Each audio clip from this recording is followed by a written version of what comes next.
Here we go. Oh, look at that rating, 1935. Baki-chan. Okay, I'll just play knight f6 and see what his intended setup is. He's going for the English, okay. I'll play my usual line against the English with the early d5.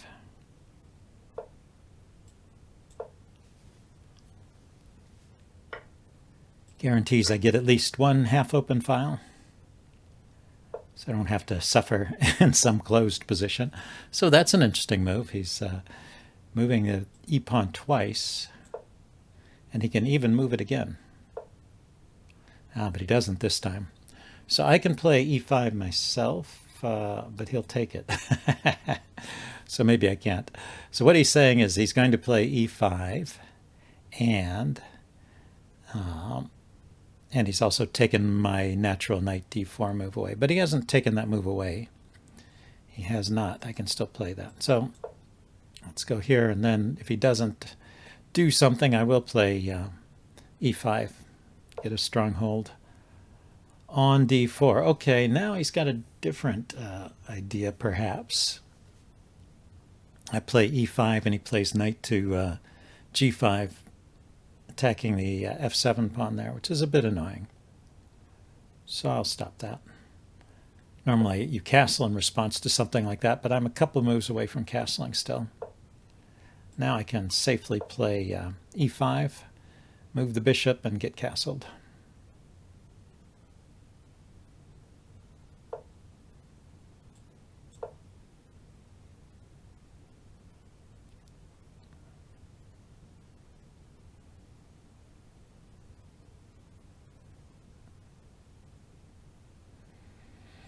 So I've got, I think, an okay position here. I've got a bind on the d4 square.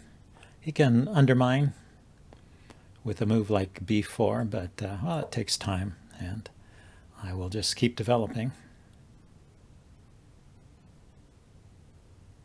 I don't see white's big compensation for giving me that central influence. Although he does have the d5 square for his own pieces. Puts a knight there, I'll take it. He can take with either the bishop or the pawn. So if I try to occupy the d4 square now, he will take this pawn. If I put the queen there, he'll put the knight there. So let's prepare to kick the bishop and also prepare queen c7.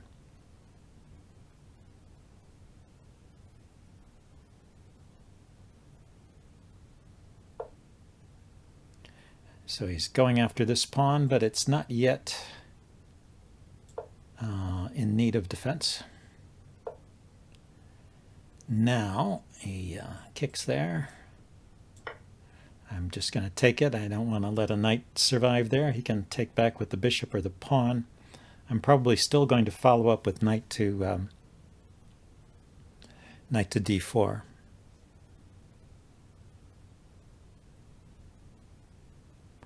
Regardless of which way he takes back.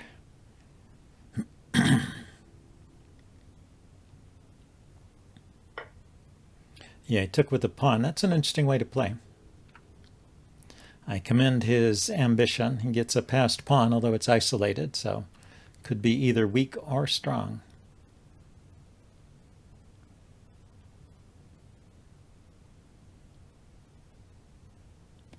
If I blockade his pawn with my bishop on d6, this looks natural to put my bishop there, then he can maybe attack it with his knight. Yeah, his knight is already heading for the e4 square there. Or perhaps he just wants to play f4. That may be his idea too.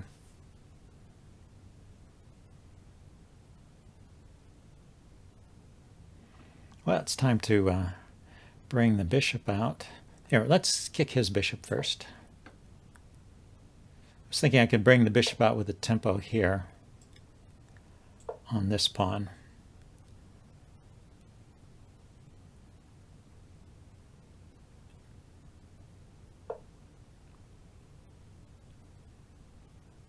So he puts the knight there. Yeah, so that stops my idea, I'm taking that pawn, also defends the pawn, but mainly, I don't know about mainly. I think I still want to put my bishop here, and if he wants to take it, that's fine.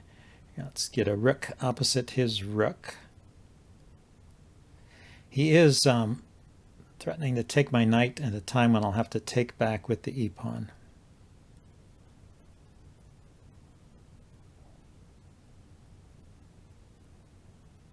I think that's okay.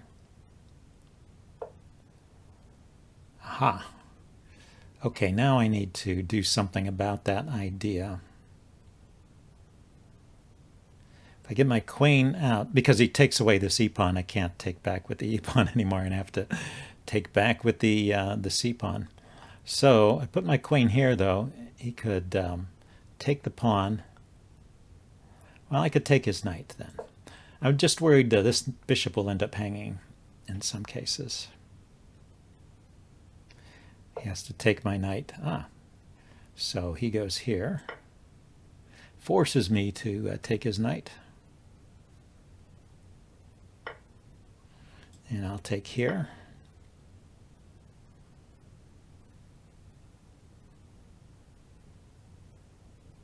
And I'm also hitting the e-pawn here.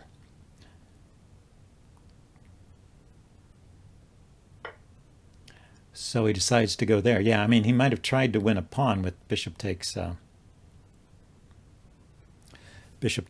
I don't know if that would have worked. But now, when he takes back with the rook, it defends his e-pawn there. Let's see, can I get some pressure on it anyway? Let's bring my queen up. Hit his rook and see if he wants to defend it. Defend my knight more securely even, so maybe I can push my c-pawn forward, block out his bishop.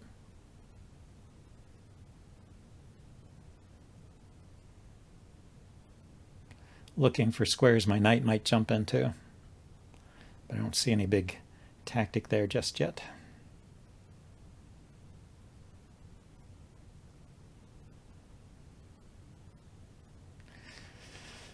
Maybe I could have played g5, kicked his rook away, and then just taken the e-pawn. That might have been a better way to proceed.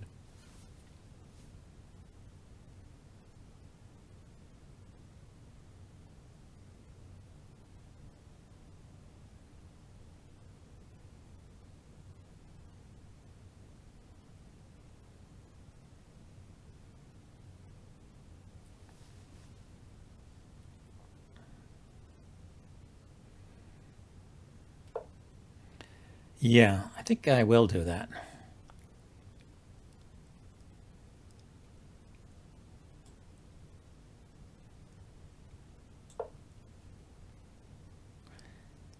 This pawn is defended. He could play rook to f6. I would play king g7. He could take over here. I'll take here. It's a center pawn for a wing pawn. I don't think that's bad. Maybe his idea is to push this pawn. If he pushes the e-pawn, d-pawn, to open up this diagonal for his bishop. He goes there first. Okay, king up, I think. Threatened to take that knight again, or that rook, and defend my h-pawn, so leaving my a-pawn hanging. This is hanging. Again, if he pushes here, I will probably... he defends there. Yeah, he doesn't want to let my queen in. My queen can come in here, of course. Queen here, check. But what is the value of that?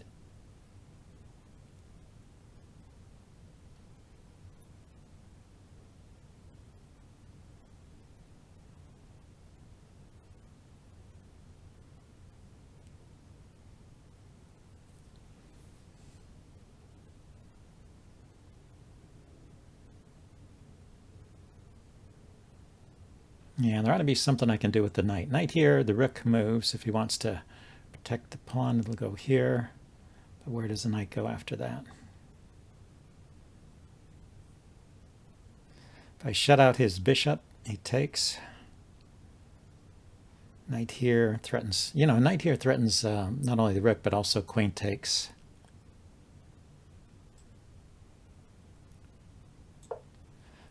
Also threatens queen takes b2.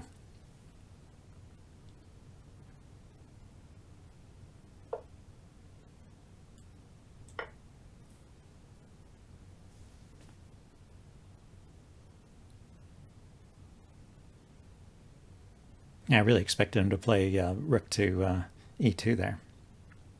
And I could play queen takes bishop, and then maybe wins the knight because of the pin, but now I don't know what's happening. Oh, he'll drop his bishop back, I guess, yeah. I can bring my knight back, or I can take here. And I have a check.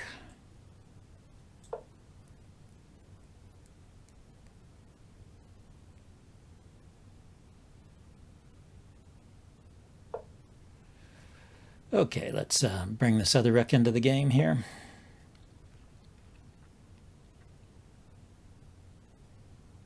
Yeah, seems like I'm getting a decent result here, in spite of my opponent's rating. You may have some tricky way to turn it around. It's not always so easy when bishops are... when you have a bishop for a rook and you've got pawns, the bishop works very well with the pawns.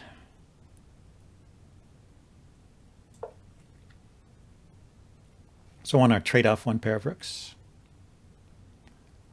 leaving a pure rook versus bishop situation. Let's activate here first.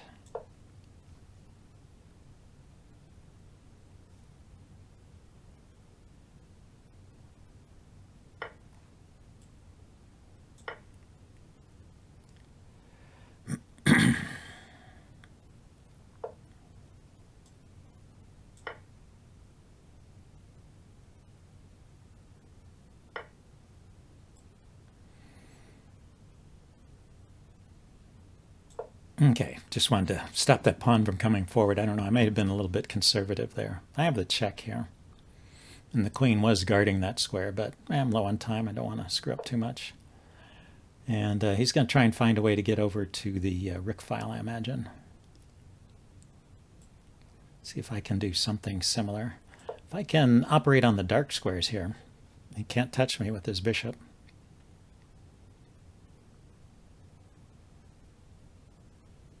So queen here with the check, and the rook coming into h2. Might be curtains. Let's see. Where does he go?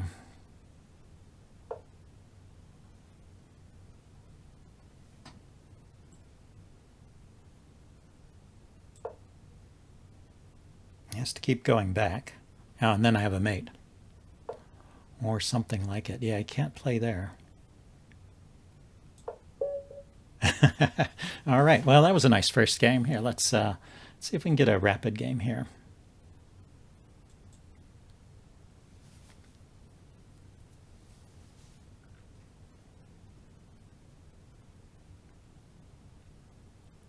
Let's see, there's 16,000 games in play. We should be able to get one. Oh, yeah. Try e4 here. So, Anscati, evenly rated game to 1,900 players. And, we get a Ruy Lopez. Going for the old favorites. He plays the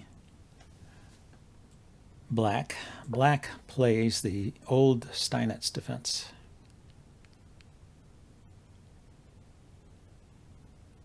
Or just the Steinitz defense. There's a modern Steinitz where you throw in a6, let the bishop retreat, and then play a d6. So here you're ganging up on this pin knight. It leads to positions that are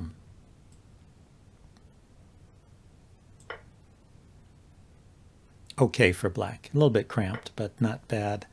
He gets this move. The damage to his pawn structure I don't think is all that significant, and he gets rid of a minor a pair of minor pieces, so that helps black in the slightly cramped position. So I don't think this is bad for black at all, really, especially against players at this level. I think higher level players probably would not play this way because they don't like cramped positions. Chess engines don't like cramped positions either. They like the space. But I think in practice and at this level, it's a perfectly playable opening. He wants to keep trading. Let's just drop back on this diagonal. If he takes, I'll take back with the A pawn, open up a file for my rook. Here I will develop. I want to keep pressure on the D5 point, and also I needed to defend the E pawn. Or I'll get castled so I can get a rook to the E file, as well as getting my king to safety. So now I have to think. He can just push his C pawn and go for a rigid kind of structure where I can't really do much to bust it up. Or he might still try for the D5 break. That's kind of the move I would like to play if I was black. So he plays it now. I take, he takes. And he's got 3 defenders. I have 3 attackers, so he can hold on to that. So he could play that. I think getting the bishop on this diagonal is good, but he will probably just play knight to h4. So what I'm going to do is play h3. So, I mean, he'll play knight. If I play bishop f4, he'll play knight h5. That is what I meant to say. So I'm preparing bishop f5. And he's preparing to do a sacrifice. Oops, I forgot to take my finger off the pedal. He's preparing to do a sacrifice on h3. But I think with the bishop over here, a sacrifice is not good. Well, let's think about it. I've got time. He takes, I take, queen takes. Then I can just drop my bishop back to g3. Can I do anything directly to chase his queen away? Not really. And he can bring his knight in.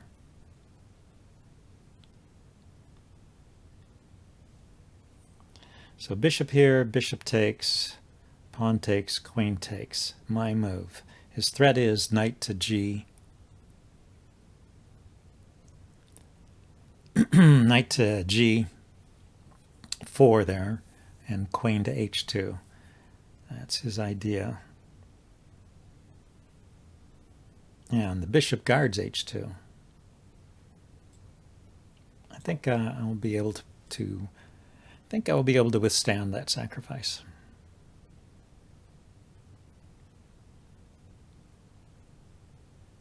I'll just drop my bishop back to g3, bring the queen in or the knight in, depending on what he plays.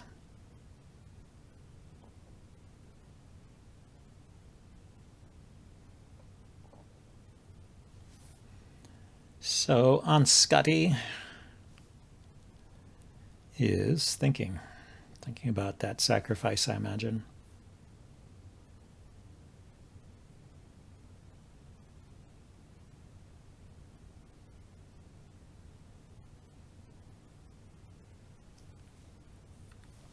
Queen f6 may have been an idea too, just defending. Queen f3. Queen f3 might have been an idea, just to defend the pawn from the side like that. Okay, so he puts a rook on an open file. Maybe queen f3 now is good. I need to get the queen off the back rank and bring a rook to the center. I think the queen is better placed on d2 though, looking at this pawn, and put a rook on the d file and push the e pawn forward. If I'm confident that my defense over here will hold.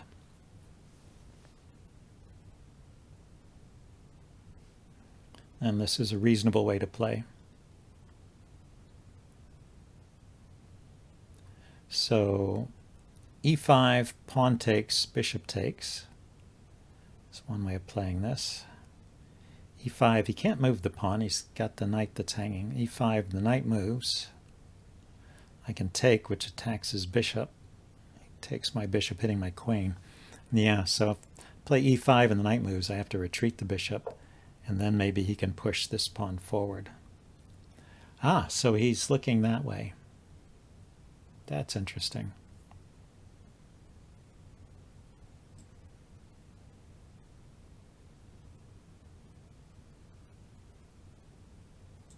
Let's just drop the bishop back so I have this idea of pawn to e5. Pawn to e5 before would have opened up rook takes bishop.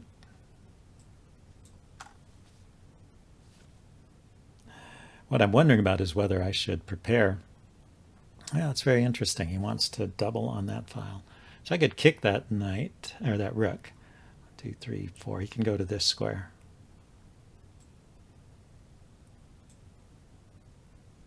Let's bring this rook over to the center.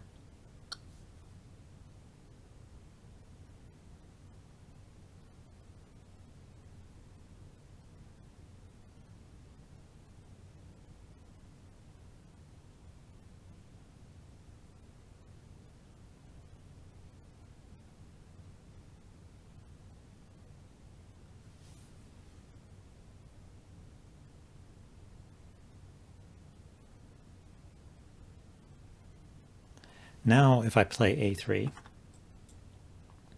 his rook has no squares to go to. Bishop covers this, pawn covers this, bishop covers this, rook covers this. That's rook. The rook on the d file covers this last square, and then this is covered by the knight.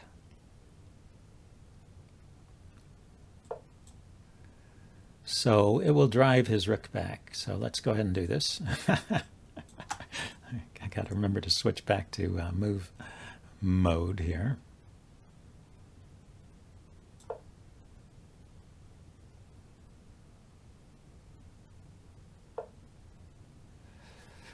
Okay, so now let's look at this. Pawn here, he takes, I take. I think that's good. So what I'm more worried about is pawn here, knight to h5, hitting my bishop. So pawn e5, knight h5. Pawn takes pawn, knight takes bishop, pawn takes bishop. And then pawn takes pawn here.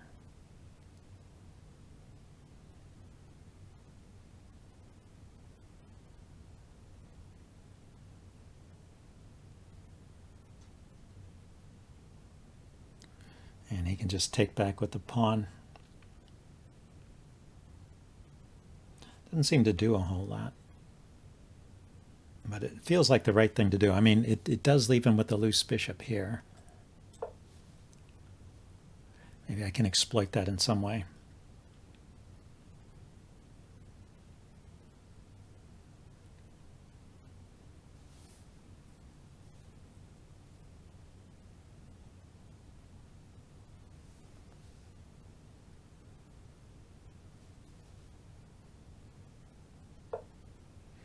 Oh, he goes that way with the knight. I was not expecting that. Makes sense. So if I take first, okay, I have to remember the B pawn is hanging. So let's take this way.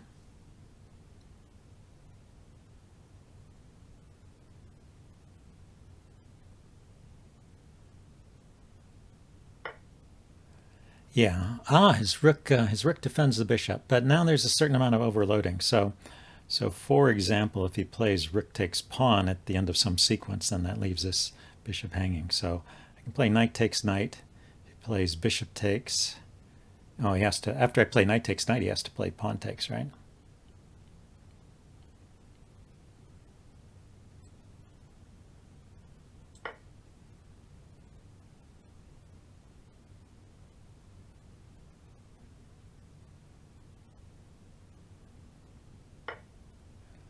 Aha. Oh no, he's got it defended. Yeah, I keep forgetting. So now I can take. And if he takes the pawn, then I can take his bishop. That's the point. So now he has to play pawn takes. And now I can play pawn here.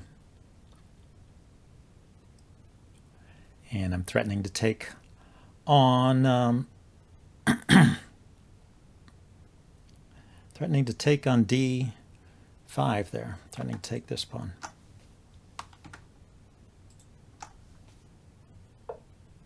So the queen comes to defend and attack this pawn.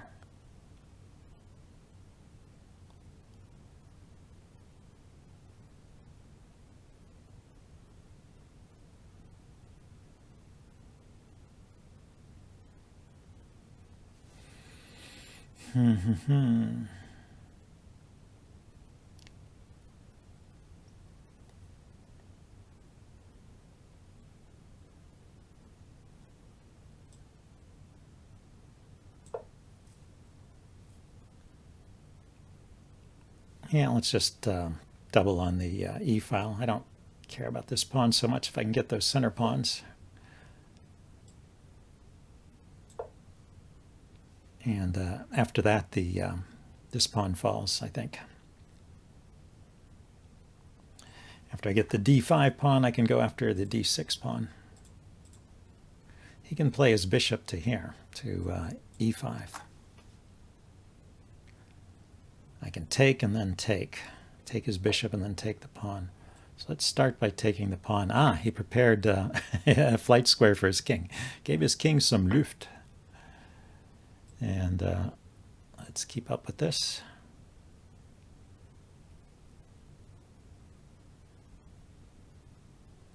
It's stronger actually to take with the bishop, isn't it? There's a fork. Hitting the queen, hitting the rook. Yeah, that's something to keep in mind. Always pause instead of doing the automatic recapture when you have the time. And look at the other way of recapturing. I just kind of noticed that pawn was somewhat pinned, and then I realized I could take it with the bishop, and it even hits the queen there. And this is why he pushed his h-pawn forward there. There is a threat on the back rank. But his bishop is guarding the d8 square. So yeah, I'm not breaking through there right away.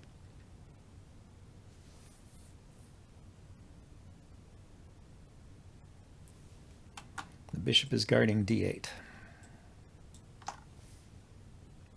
So what to do? I think he just has to move the queen. Maybe he's looking for some really clever move. He just resigned. Okay, well that was a nice game. Let's see. It's not yet a half an hour. Let's play another. Let's play a fast blitz game and see if I can keep my streak going. Okay, the Gummy Bear Man plays. Well, this might be the end of my streak. He plays the London system. The dreaded London system. So I'm going to just hammer out my usual response here. I'm going to go ahead and take.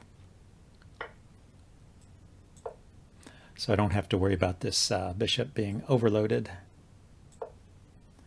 or distracted by a pawn take there. So my idea here is to castle. Place my queen here where the bishop is defended. Actually, I don't have to do that now. I'll place my knight here right away. My goal is to push the f-pawn here and drive his knight away.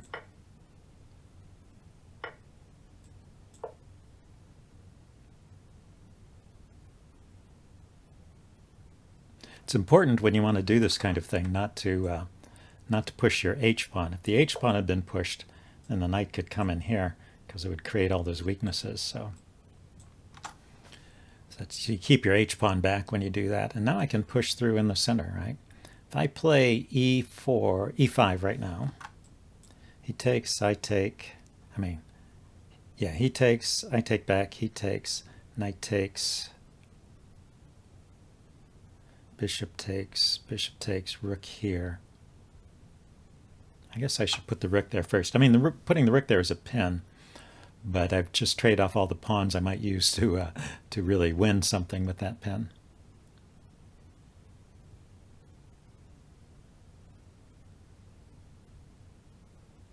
And he can bring up more forces to defend. But if I push and he takes, and I put the rook there, I'm threatening to take back. Let's try this. It'll be interesting, and it's a fast game, so let's not let's not burn any more time. I've already taken too much time.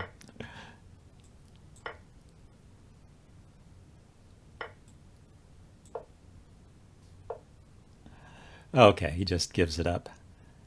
I see. He's going to take this pawn with check, huh? That's too bad.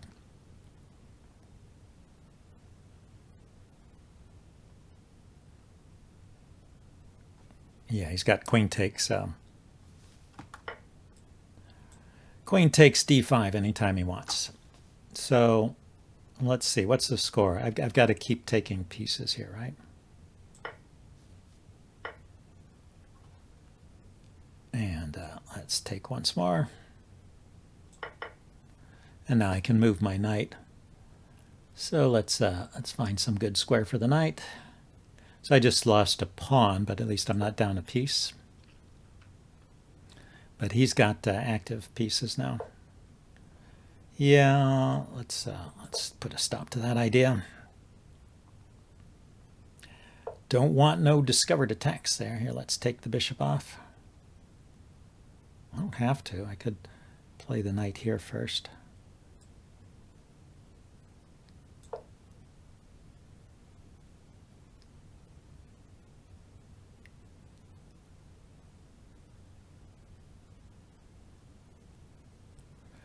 Make it complicated.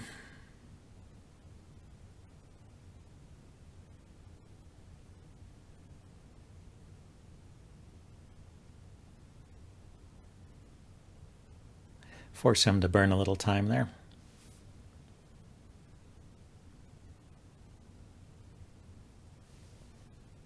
Too bad I don't have my dark squared bishop anymore. Yeah, I can do that. Okay, what's going on now? Well, nothing's hanging, but if I move my rook away at the wrong time here, yeah, let's bring the knight back and attack his rook. He takes my rook, I take his rook. He has no great move with his bishop, so he takes my knight, I take his bishop.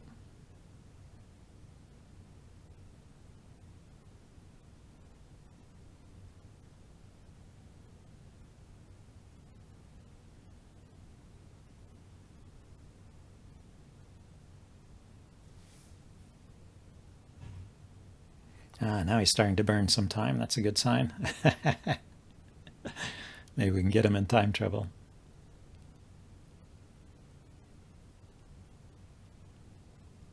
His bishops are guarding a lot of the squares here that I might want to bring my knight into, so he should be in good shape overall, actually. Just has to decide how he wants to deal with this. I mean, nothing's hanging. He could just move his rook, and then I have to move my rook. But he's probably trying to find a way to win some material. He could just, yeah, back off with the rook, and then he's got... okay, that's his idea of how to win material. I can drop my bishop back here, defend my rook. Bishop takes, I take the rook. Rook takes, I take with the bishop.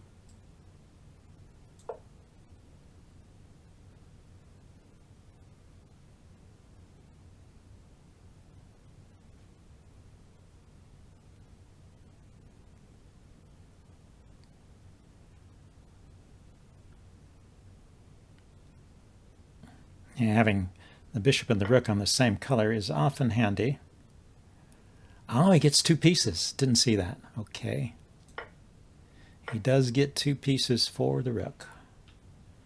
Let's, where should I put my rook? Here?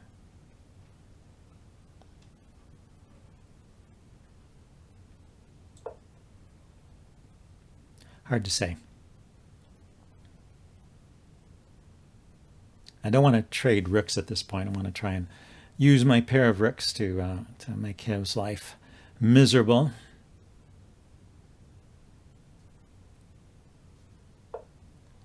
And it looks like he doesn't want to trade either.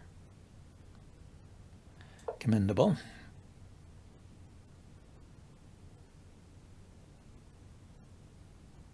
Giving my king some Luft, some room to run.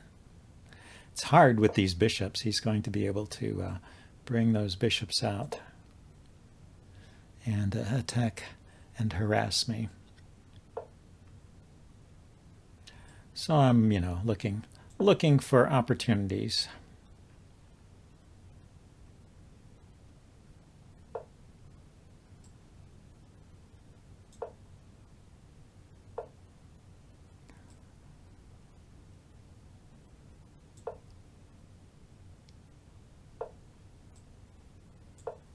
There we go. Ah, he's got a checkmate. Well, that was nice. And he did that with only 4 seconds on the clock. So yeah, good tactic. I forgot about this bishop here. Anyway, well, that was a nice session. I had 2 wins and a loss, so I guess that's all right. I'll see you guys next time. Bye.